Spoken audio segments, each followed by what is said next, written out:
Hi friends, welcome to RS all rounder. இன்னைக்கு நம்மளோட YouTube சேனல்ல ஒன் பார்ட் சிக்கன் கறி தாங்க செய்ய போறோம். இது ரொம்ப சிம்பிளான ரெசிபி. டேஸ்ட் வைஸ் ரொம்பவே சூப்பரா இருக்கும். மேக்ஸிமம் 20 மினிட்ஸ்க்குள்ளாரே செஞ்சு முடிச்சிடலாங்க. இந்த ரெசிபி இட்லி, தோசை, சாதம், சப்பாத்தி எல்லாத்துக்குமே ரொம்பவே ஆப்டா இருக்கும். இதுக்கு நம்ம மசாலா எதுவுமே அரைச்சு ஆட் பண்ணணும்னு அவசியம் இல்லைங்க.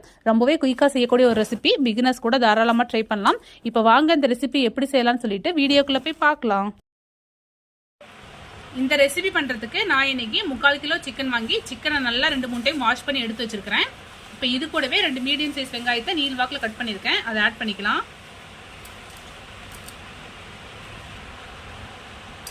இப்போ இது கூடவே 2 கொத்து கருவேப்பிலை ஆட் பண்ணிக்கிறேன். தேவையான அளவு உப்பு ஆட் பண்ணிக்கிறேன். லாஸ்டா இது கூடவே 1 டீஸ்பூன் இஞ்சி பூண்டு பேஸ்ட் ஆட் பண்ணிக்கிறேன். இப்போ இதை ஒரு 2 நிமிஷம் நல்லா பிசைஞ்சு விட்டு எடுத்துக்கோங்க. நம்ம இது மாதிரி பண்ணும்போதே கருவேப்பிலையில் இருக்கிற சாறு, வெங்காயத்தில் இருக்கிற சாறு, உப்பு எல்லாம் சேர்ந்து சிக்கனில் நல்லா இறங்கி வரும். அதனால் ஒரு 2 நிமிஷம் நம்ம நல்லா பிசைஞ்சு விட்டு எடுத்துக்கலாம். இந்த ரெசிபியை நான் இன்னைக்கு மண் சட்டியில் தான் செய்ய போகிறேன். நம்ம எந்த பாத்திரத்தில் செய்கிறோமோ அதே பாத்திரத்திலே சிக்கன் நல்லா நம்ம மிக்ஸ் பண்ணி எடுத்துக்கலாம். சிக்கனை ஒரு 2 நிமிஷம் நம்ம நல்லா மிக்ஸ் பண்ணி எடுத்தாச்சு. 1/2 டீஸ்பூன் மஞ்சத்தூள் ஆட் பண்ணிக்கிறேன். 1 டீஸ்பூன் மல்லித்தூள் ஆட் பண்ணிக்கிறேன். இது கூடவே 1/2 டீஸ்பூன் சிக்கன் மசாலா, இது கூடவே 1/2 டீஸ்பூன் மிளகாய் தூள் ஆட் பண்ணிக்கிறேன். இப்போ இது கூடவே 2 வரமிளகாய் ஆட் பண்ணிக்கிறேன். 3 பச்சை மிளகாயை நீள் வாக்கில் கட் பண்ணி ஆட் பண்ணிக்கிறேன். உங்களுக்கு காரம் அதிகம் வேண்டாம் அப்படின்னா பச்சை மிளகாயை முழுசாக ஆட் பண்ணிக்கலாம், இல்லை ரவுண்ட் ஷேப்ல கூட கட் பண்ணி ஆட் பண்ணிக்கோங்க. 1 கைப்பிடி அளவு புதினா கொத்தமல்லி எல்லாம் ஆட் பண்ணிக்கிறேன். இது கூடவே நான் 100 ml அளவுக்கு ஆயில் ஆட் பண்ணிக்கிறேன். நான் இன்னைக்கு மண் சட்டியில் செய்யறதுனால 100 ml ஆயில் ஆட் பண்ணிக்கிறேன். சப்போஸ் நீங்க நான்ஸ்டிக் பேனோ இல்லைன்னா நார்மல் பேன்லேயே செய்யும் போது இதுல பாதி ஆயில் ஆட் பண்ணிக்கிட்டா கரெக்டா இருக்கும். இதை ஆட் பண்ணிடலாம். இது நல்லா மிக்ஸ் பண்ணிடலாம். மண் சட்டியில் செய்யும் போது ஆயில் கொஞ்சம் எக்ஸ்ட்ரா ஆட் பண்ணிக்கோங்க. ஏன்னா மண் சட்டி கொஞ்சம் ஆயில் உறிஞ்சிரும். சப்போஸ் நம்ம நார்மல் பேன் இல்லைன்னா நான்ஸ்டிக் பேன்ல செய்யும் போது இதுல பாதி ஆயில் யூஸ் பண்ணிக்கிட்டா கரெக்டா இருக்கும்.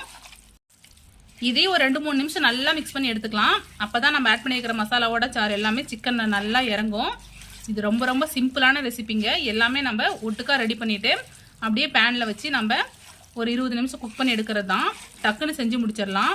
இதுக்கு நம்ம வேற மசாலா எதுவுமே அரைச்சி ஆட் பண்ண தேவையில்ல. இதுவே டேஸ்ட் ரொம்ப சூப்பரா இருக்கும். சிக்கன்லயே ரொம்பவே சிம்பிளா செய்யக்கூடிய ரெசிபி இது. ஸோ நீங்களும் கண்டிப்பா ட்ரை பண்ணி பாருங்க. ஒரு 2 நிமிஷம் நல்லா மிக்ஸ் பண்ணியாச்சு. இப்போ இது கூடவே லைட்டா தண்ணி ஆட் பண்ணிக்கலாம்.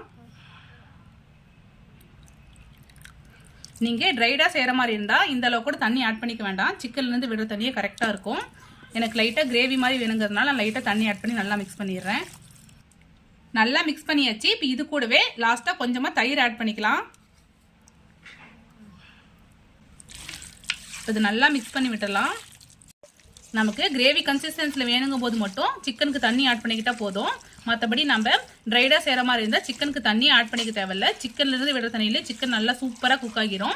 டேஸ்ட்டும் ரொம்பவே சூப்பரா இருக்கும். நம்ம கிரேவி வைக்கிறத விட ட்ரைடா செய்யும் போது டேஸ்ட் ரொம்ப சூப்பரா இருக்கும். ஒரு 2-3 நிமிஷம் நான் நல்லா மிக்ஸ் பண்ணி எடுத்துக்கிட்டேன். இப்ப ஸ்டவ் ஆன் பண்ணி வச்சிடலாம்.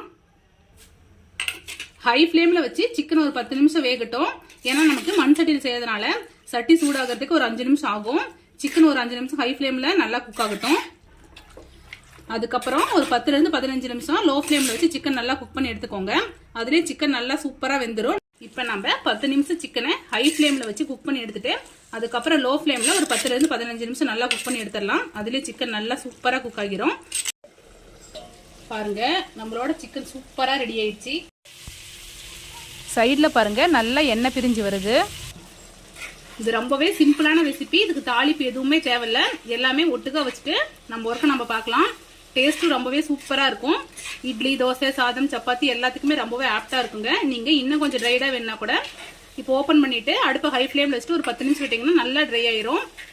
ஸோ கண்டிப்பா நீங்களும் இந்த ரெசிபியை ட்ரை பண்ணி பாருங்க. டேஸ்ட் ரொம்பவே சூப்பரா இருக்கும். ட்ரை பண்ணி பார்த்துட்டு எப்படி இருக்குன்னு சொல்லிட்டு மறக்காம கமெண்ட்ல சொல்லுங்க. இது மாதிரி simple recipes and lunch box recipes videos நம்மளோட சேனல்ல ரெகுலரா அப்லோட் பண்ணுவோம். இது மாதிரி வீடியோஸ் வேணும்னா நம்மளோட ஆர்எஸ் ஆல்ரவுண்டர் சேனல் மறக்காம சப்ஸ்கிரைப் பண்ணிக்கோங்க. இந்த வீடியோ உங்களுக்கு பிடிச்சிருந்தா லைக் பண்ணுங்க, கமெண்ட் பண்ணுங்க, மறக்காம உங்களோட ஃப்ரெண்ட்ஸ்க்கு ஷேர் பண்ணிக்கோங்க. Thank you friends. தேங்க்ஸ் ஃபார் வாட்சிங்.